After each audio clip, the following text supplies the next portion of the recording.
नमस्कार, मैं हूं दीपाली राणा। आप देख रहे हैं योर मनी, हमारा स्पेशल शो जहां हम आपके तमाम पर्सनल फाइनेंस रिलेटेड सवालों को सुलझाने की कोशिश करते हैं। यानी आपकी फाइनेंशियल प्लानिंग कैसे होनी चाहिए, योर मनी आपको सिखाता है। कैसे आप स्मॉल सेविंग से बिग गोल्स को हासिल कर सकते हैं, तमाम पर्सपेक्टिव पर योर मनी करता है मदद। तो आप भी आ सकते हैं शो में अपने क्वेश्चंस पूछने के लिए। आप नोट कीजिए तरीका कैसे पार्टिसिपेट कर सकते हैं। yourmoney@nw18.com हमारी ईमेल आईडी है। फेसबुक और एक्स पर ये शो लाइव जा रहा है, देख भी सकते हैं, अपने क्वेश्चंस पोस्ट भी कर सकते हैं #AskAwaz लिखकर। इसके अलावा आप अपने सवाल ईमेल के थ्रू भी भेज सकते हैं yourmoney@nw18.com। व्हाट्सएप नंबर तो है ही 7045220000 हमारा व्हाट्सएप नंबर है। आज आपकी सभी क्वेरीज को आंसर करने के लिए हमारे साथ है वाइज इन्वेस्ट के सीईओ हेमंत रुस्तगी। हेमंत जी नमस्कार, स्वागत है आपका।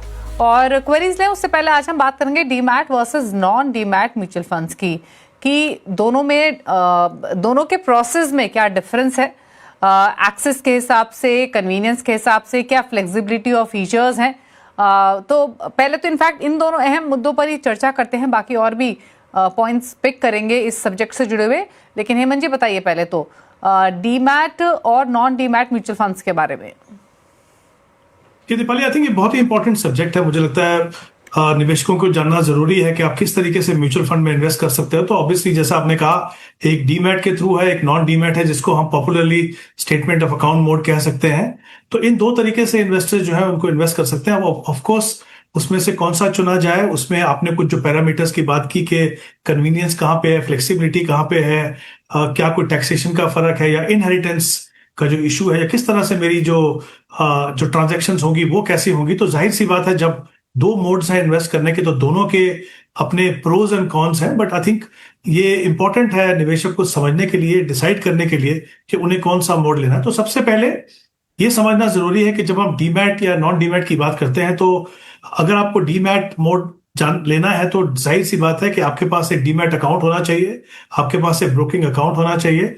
तो यूजुअली मैं ये कहूंगा कि जो निवेशक स्टॉक मार्केट में इन्वेस्ट नहीं करते हैं, जिनके पास डीमैट अकाउंट नहीं है, तो खाली अगर म्यूचुअल फंड में इन्वेस्ट करना है और बहुत बड़ा पोर्टफोलियो भी नहीं है, तो मुझे नहीं लगता कि ये बहुत ही अच्छा डिसीजन होगा कि आप डीमैट को समझें। क्योंकि डीमैट, जैसा मैंने कहा, आपको डीमैट अकाउंट खोलना है, आपको एक ब्रोकिंग अकाउंट खोलना है, और डीमैट में कुछ चार्जेस होते हैं, जैसे एनुअल चार्जेस होंगे या जो ट्रांजेक्शन चार्जेस होंगे, जो आपके लिए एडिशनल है।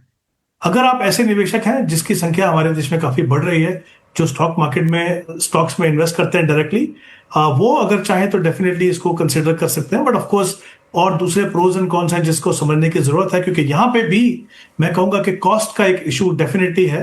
एनुअल चार्जेस जो है, चलो मान लीजिए आपका स्टॉक और म्यूचुअल फंड का पोर्टफोलियो साथ में है, लेकिन हर ट्रांजेक्शन जो आप करते हैं वो आपकी कहीं ना कहीं एडिशनल कॉस्ट होती है।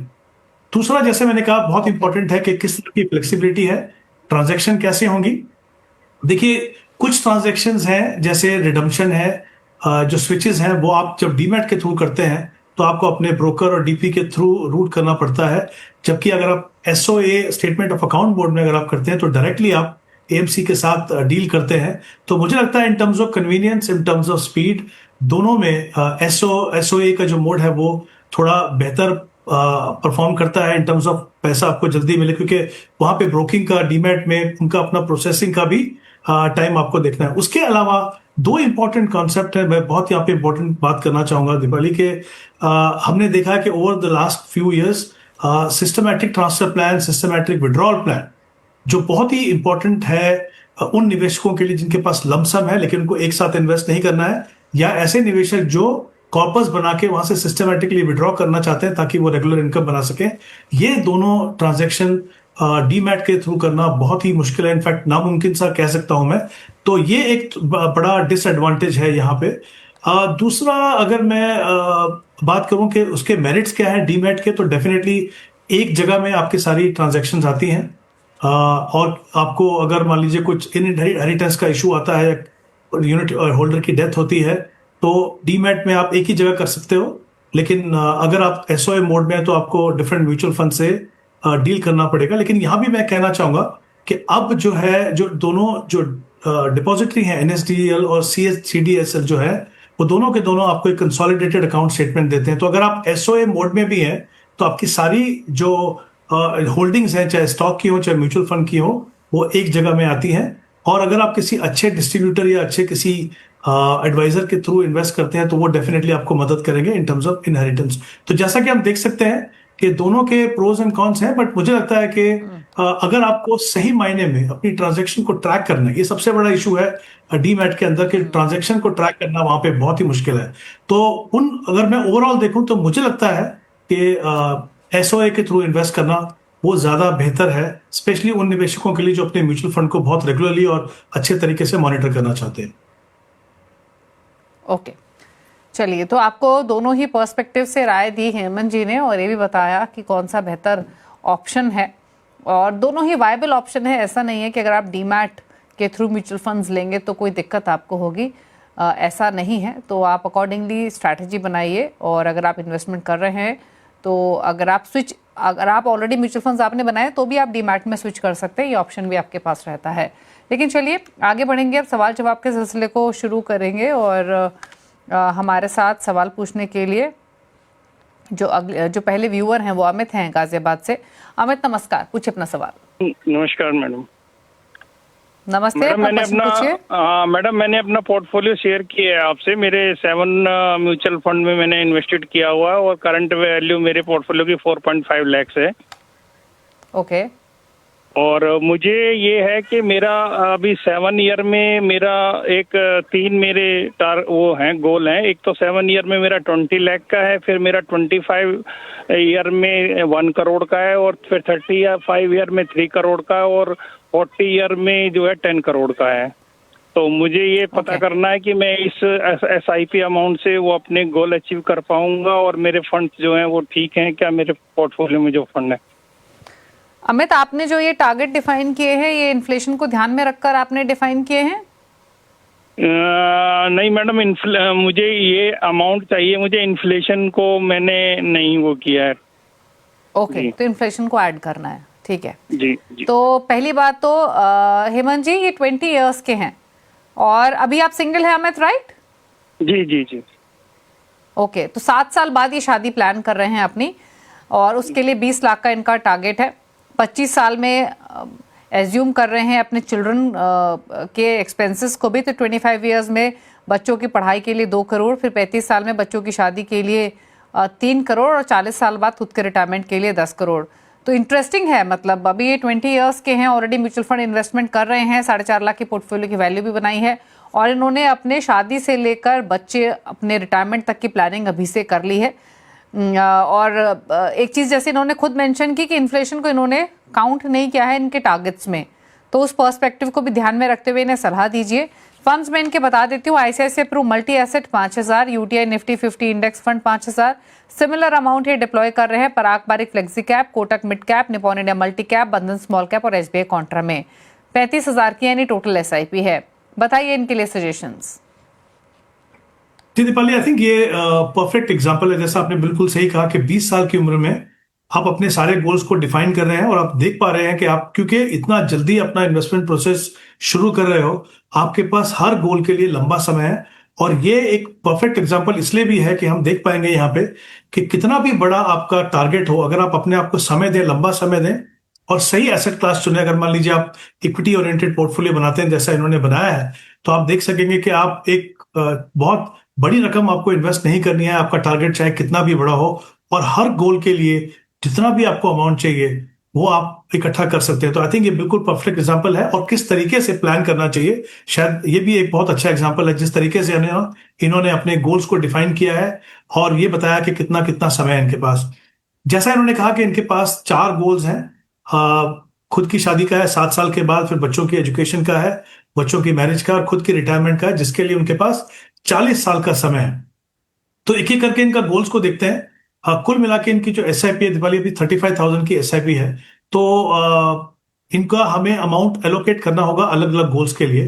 तो 35,000 में से अगर ये 15,000 की SIP 7 साल तक अगर ये करते हैं, तो इनका जो गोल है, पहला गोल जहां पे उनको 20 लाख की जरूरत है, वो पूरा हो पाएगा। 15,000 हमने 35,000 में से वहां पे एलोकेट किया।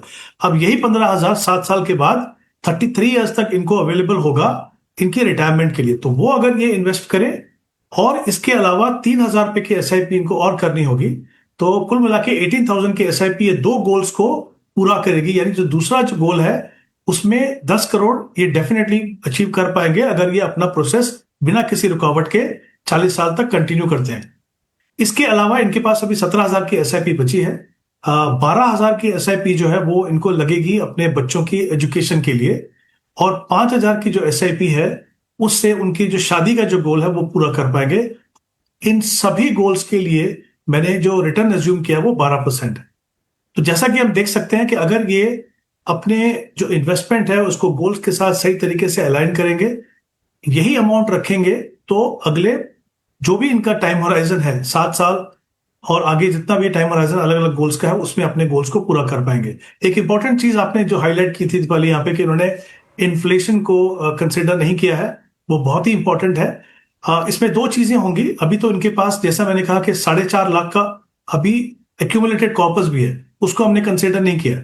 अगर वो हम कंसिडर करते हैं तो इनके रिटायरमेंट के लिए 4 करोड़ और मिलेगा इनको, यानी 14 करोड़ इनके रिटायरमेंट के लिए अवेलेबल होगा। तो कुछ हद तक इन्फ्लेशन वहां पे टैकल होगा। बट इंपॉर्टेंट चीज ये है कि क्योंकि इनके पास लंबा समय है, बहुत यंग है, 35,000 से एसआईपी शुरू कर रहे हैं, इनके पास समय है अपनी एसआईपी को स्टेप अप करने के लिए। हमेशा कहते हैं हम कि स्टेप अप करने से आप बहुत बड़ा कॉर्पस बना पाएंगे। तो इन्फ्लेशन अगर उन्होंने कंसिडर नहीं भी किया और अपनी एसआईपी को मान लीजिए 10% से भी अगर ये स्टेप अप करते हैं तो कहीं ज्यादा कॉर्पस बनेगा। इन्फ्लेशन की मुझे लगता नहीं उनके रास्ते में कोई भी रुकावट होगी अपने गोल्स के लिए। तो इस तरीके से अपने गोल्स को पूरा करेंगे। इनके जो फंड्स हैं अमूमन मैं कहूंगा कैटेगरी वाइज और फंड वाइज अच्छे हैं। एक ही मेरी रिकमेंडेशन है इनको, इनके पास ICICI Pru multi asset fund है जो एक अच्छा फंड है और एक अच्छा कॉन्सेप्ट है। बट क्योंकि अगर मान लीजिए उसको हमको रिटायरमेंट के लिए अगर इनको अलाइन करना है 40 साल, तो शायद अगर वहां पे ICICI Pru large and mid cap देखें उसकी जगह, तो वो एक बेहतर ऑप्शन होगी। तो एक ही बदलाव करना है पोर्टफोलियो में।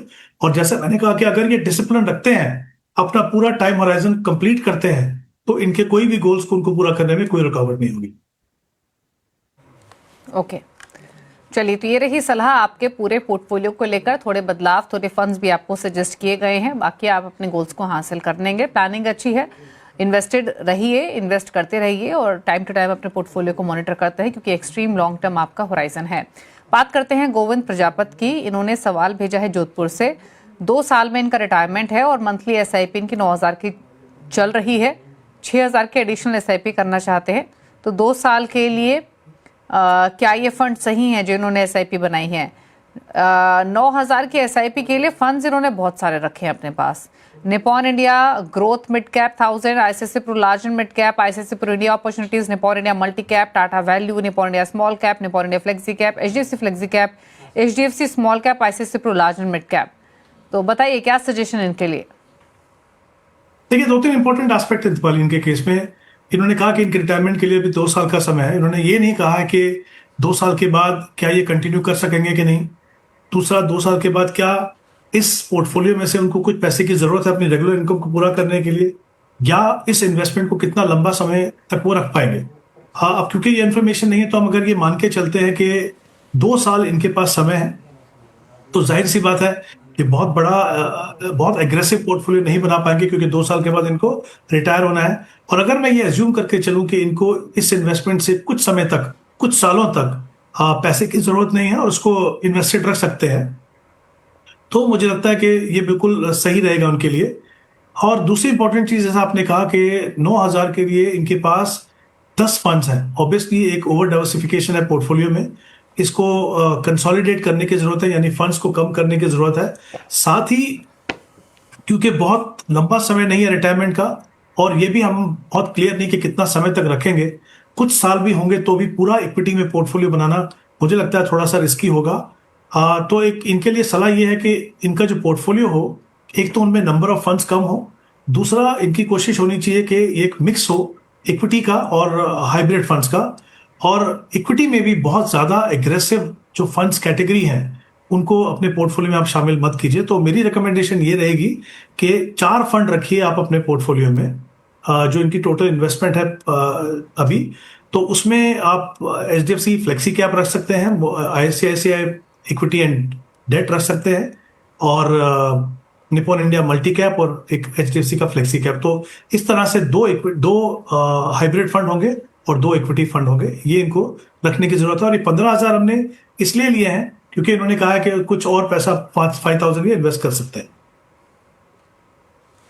ओके, चलिए, तो ये रही स्ट्रैटेजी आपके पोर्टफोलियो को लेकर। इतना बड़ा पोर्टफोलियो आपको नहीं रखना है, थोड़ा सा कंसोलिडेट कीजिए पोर्टफोलियो। नया पोर्टफोलियो आपकी स्क्रीन पर है। आप 4-4 हज़ार डालिए ICICI Pru equity and debt में, कोटक बैलेंस्ड एडवांटेज में 4,000, 3500 डालिए Nippon India multi cap, HDFC flexi cap में। और ये जो टोटल एसआईपी है ये अब ऑलमोस्ट 15,000 की हो जाएगी। 9,000 जो आप ऑलरेडी कर रहे हैं, 6,000 जो आप एडिशनल करना चाहते हैं। तो बदलाव की डेफिनेटली जरूरत है, अकॉर्डिंगली आप स्ट्रैटेजी चेंज कीजिए। रुकने इसी के साथ एक ब्रेक के लिए, लौटेंगे, कुछ और क्वेश्चंस करेंगे शामिल, जब वापस आते हैं।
आप देख रहे हैं योर मनी। हेमंत रुस्तगी हमारे साथ बने हुए अभी क्वेरीज को आंसर करने के लिए। क्वेश्चंस लेते हैं एक और। एक ईमेल के थ्रू सवाल में ब्रजेश अग्रवाल ने भेजा है मध्य प्रदेश से।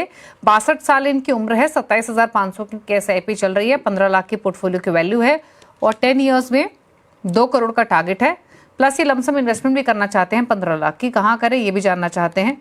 और एक्टिव पोर्टफोलियो इनका छोटा ही है। ICICI प्रो इक्विटी इंडेक्स 7,500 रुपये महीना, साथ ही निपॉन इंडिया लार्ज कैप में 5,000, 5,000 पराग पारिक फ्लेक्सी कैप में 5,000, मोतियालू ओसल मिड कैप में, बंधन स्मॉल कैप में 5,000। बताइए सजेशंस इनके लिए। जी दीपाली, सबसे पहले देखते हैं कि इनका टारगेट पूरा करने के लिए इनको क्या करना होगा। जैसे इन्होंने कहा कि इनका जो टारगेट है वो 2 करोड़ का है, 10 साल का इनके पास समय है, और इनकी जो करंट SIP है वो 27,500 रुपए की है। तो अगर ये हम 12% का रिटर्न मान के चलते हैं और अगर अपना ये प्रोसेस अगले 10 साल तक कंटिन्यू करते हैं तो करीब करीब 1 करोड़ 10 लाख का पोर्टफोलियो कॉर्पस बनेगा इनके पास। तो जाहिर सी बात है कि जितना वो कॉर्पस बनाना चाहते हैं उतना तो नहीं बनेगा। उसको पूरा करने के लिए इनको अपनी SIP को 46,000 रुपये तक बढ़ाना होगा।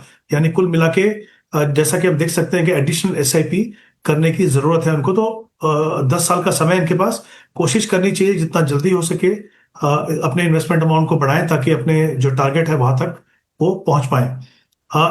इनका जो फंड सिलेक्शन है वो चाहे कैटेगरी देखूं या फिर फंड्स, आई थिंक दोनों एंगल से बहुत ही अच्छा इनका पोर्टफोलियो है। मुझे नहीं लगता कि इनको अपने पोर्टफोलियो में कुछ भी बदलाव करने की जरूरत है। अब हम बात करते हैं कि जैसा इन्होंने कहा कि 15 लाख का इनको इन्वेस्टमेंट करना है एडिशनल, वो क्या करें। क्योंकि सारे के सारे फंड, पांचों के पांचों फंड सूटेबल हैं इनके पोर्टफोलियो के लिए, तो पांचों फंड्स के अंदर वो 3-3 लाख रुपए इन्वेस्ट कर सकते हैं। इस तरीके से वो अपना 15 लाख की जो इन्वेस्टमेंट है उसको आप डिवाइड करेंगे। लेकिन इंपॉर्टेंट चीज ये है कि इतना बड़ा पैसा एक साथ लगाना क्या सही होगा इस समय पे। जिस तरह का बाजार है वहां पे भी हम देख सकते हैं कुछ प्लसेस हैं कुछ माइनस। हम देख सकते हैं कि हमारे जहां तक डोमेस्टिक इकोनॉमी का सवाल है, जियो पॉलिटिकल फैक्टर्स हैं, बहुत सारे इश्यूज हैं, US टैरिफ, उनको देखते हुए ये बिल्कुल भी एडवाइजेबल नहीं होगा कि आप पूरा का पूरा पैसा एक साथ लगाएं। बट साथ ही मुझे लगता है कुछ पैसा लमसम इन्वेस्ट करने का डेफिनेटली केस है, और कुछ पैसा जो है आपको सिस्टमैटिकली लगाइए। तो मे बी 30% पैसा जो है आप एक मुश्त इन्वेस्ट कर सकते हैं अभी, और बाकी जो है वो सिस्टमैटिकली अगले 3 से 6 महीने में आप इन्वेस्ट कीजिए कि जो बाजार में जो भी वॉलेटिलिटी होने के चांसेस हैं उसका आपको फायदा मिले, और आप पूरा का पूरा पैसा जो है एक लेवल पे कमिट नहीं करें। और कभी आपको अगर थोड़ी ज्यादा गिरावट मिले बीच में तो आपके पास मौका होगा कि आप उस पैसे को उस लेवल पे स्विच कर सके। तो आई थिंक वो फ्लेक्सिबिलिटी को बना के रखिए, अवॉइड कीजिए कि पूरा का पूरा पैसा इस लेवल पे इन्वेस्ट करें। बट जैसा मैंने कहा SIP का अमाउंट बढ़ाना है इनको, और दूसरा जो इन्वेस्टमेंट है वो बिल्कुल सही है, उसमें कुछ भी बदलाव करने की जरूरत नहीं। लमसम पैसे भी इनको एक्टिव जो फंड्स हैं इनके पास उन्हीं में डिप्लॉय करने हैं या कुछ नए फंड्स में? नहीं दीपाली, जैसे मैंने कहा पांचों के पांचों फंड बिल्कुल सही है इनके पास। इन्हीं पांचों फंड्स में 3-3 लाख रुपए वो इन्वेस्ट करेंगे।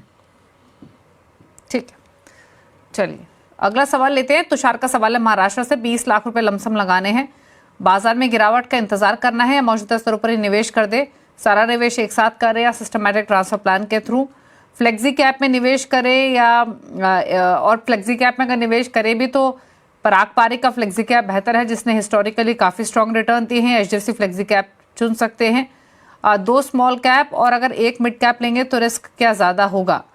तो 3-4 पार्ट हैं इनके क्वेश्चन के, सिर्फ इन्वेस्टमेंट जो व्यू ये लेकर चल रहे हैं उसके बेसिस पे। बताइए सजेशन हेमंत जी। जी बिल्कुल, जैसे हमने अभी बात की कि पूरा का पूरा जो अमाउंट अगर लमसम आपके पास है तो एक लेवल पे पूरा इन्वेस्ट करना शायद बिल्कुल भी सही डिसीजन नहीं होगा। हमने कुछ फैक्टर्स की बात की कि किस कारणों से हमारी इकोनॉमी अच्छा करेगी, लेकिन अभी जो चैलेंजेस हैं उसको देखते हुए मुझे नहीं लगता कि पूरा पैसा आपको एक साथ इन्वेस्ट करना चाहिए। तो ऑब्वियसली जैसे मैंने पहले सवाल के जवाब में कहा था कि आप एक मिक्स कीजिए, आप कुछ पैसा 30% या 40% अगर आप चाहें तो आप लमसम लगा सकते हैं, और बाकी पैसा जो है वो आप अगले 3 से 6 महीने में सिस्टमैटिकली लगाइए ताकि जो वॉलेटिलिटी हो उसका आपको इनफैक्ट उसका इम्पैक्ट कम भी कर सकते हैं और साथ में उसका आपको फायदा भी होगा क्योंकि आप डिफरेंट लेवल्स पे इन्वेस्ट करेंगे। तो ये आपके लिए बहुत ही इंपॉर्टेंट है ध्यान में रखने के लिए। फ्लेक्सी कैप की बात है, इन्होंने 2 फंड्स को चुना है, पराग पारिक फ्लेक्सी कैप या HDFC फ्लेक्सी कैप, दोनों में से एक रखना चाहते हैं। देखिए दोनों के दोनों अपने कैटेगरी के बहुत अच्छे फंड हैं, लेकिन अगर आपकी इच्छा ये है कि आपके पोर्टफोलियो में एक फंड में एटलीस्ट कुछ एक्सपोजर आपको US मार्केट में मिले तो पराग पारिक फ्लेक्सी कैप एक अच्छी ऑप्शन होगी। अगर आप पूरा का पूरा पैसा डोमेस्टिक मार्केट में लगाना चाहते हैं तो फिर मुझे लगता है HDFC फ्लेक्सी कैप एक अच्छी ऑप्शन होगी। तो ये आपकी प्रेफरेंस क्या है उसके हिसाब से।